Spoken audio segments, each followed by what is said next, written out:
A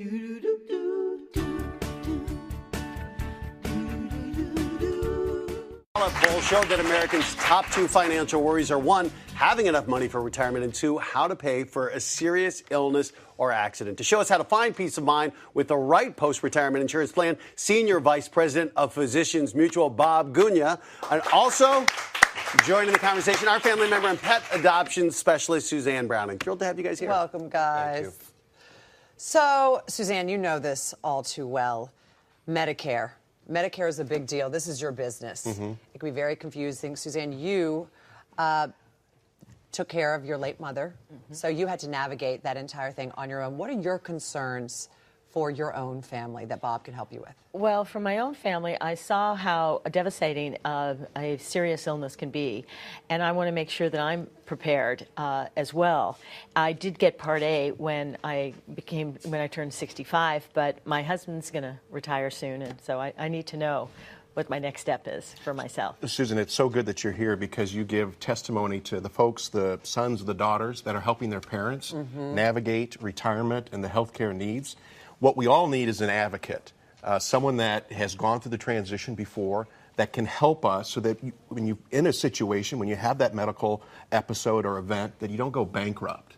And so it's wonderful that you're here, and then with you and your husband, starting new plans as well in retirement, and I'm trying to understand the A, Bs, and Cs, and Ds of Medicare. That's important. When do you transition, though, from private to Medicare? The vast majority of Americans transition at 65. That's the magic age. And so when you turn 65, unless you've already enrolled in Social Security, where you're automatically enrolled, if that hasn't occurred, you need to sign up. And you have a window of opportunity. And that window of opportunity is you take your birth month, and you have 3 months after that and 3 months before in order to sign up for Medicare. And that's it. Wow. There are other special enrollment periods, but by and large, that's the bulk of the folks going through that door at that time. And who's eligible for Medicare? All Americans are eligible for Medicare. There are some certain circumstances where you want to make sure that you enroll at the proper time so you don't pay penalties as you enroll in Part B. Suzanne did a smart thing. Many people in her situation who have a husband who has employer coverage, they only enroll in Part A because Part A doesn't come with a special premium. Okay. Now that your husband is thinking about retiring and moving away from his employer coverage, you need to think about Part B and enrolling in that. And the reason why she didn't is because Part B comes with a premium.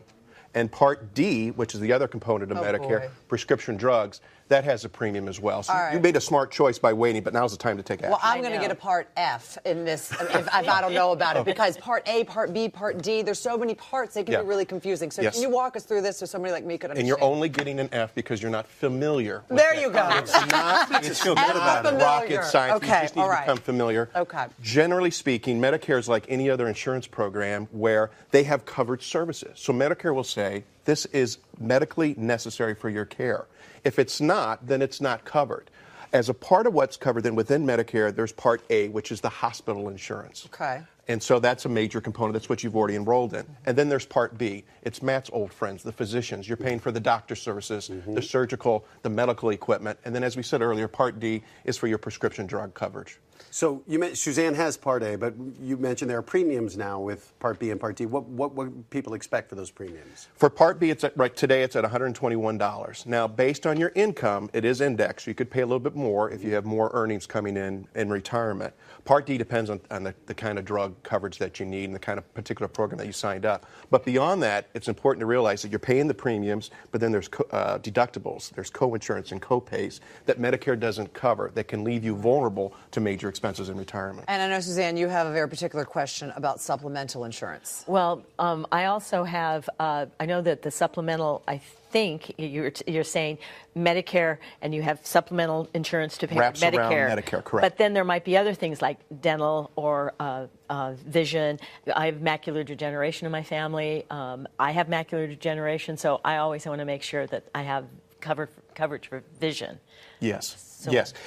It's very important to know that when you talked about Medicare supplement, with those deductibles and copays and deductibles each year, you could be out roughly about 20% of the overall cost of your health care needs in retirement. And 20% is a lot. If you have a $100,000 bill, that's $20,000 that's on the insured. Yeah. So it is important to have a Medicare supplement plan. But then you made a good point that beyond the services that even Medicare doesn't cover, most people think Medicare covers dental.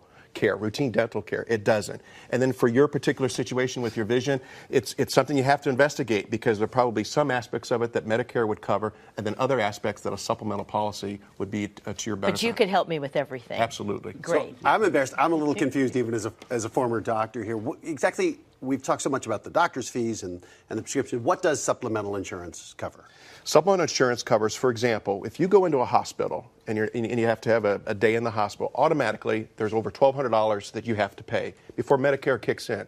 And if you're in the hospital 4 or 5 times in a given year, that kicks in every time. Okay. For Part B, they have a deductible that you have to pay as well when you see a doctor right off the bat in a given year. And then there's 20% of the costs that is shared with you.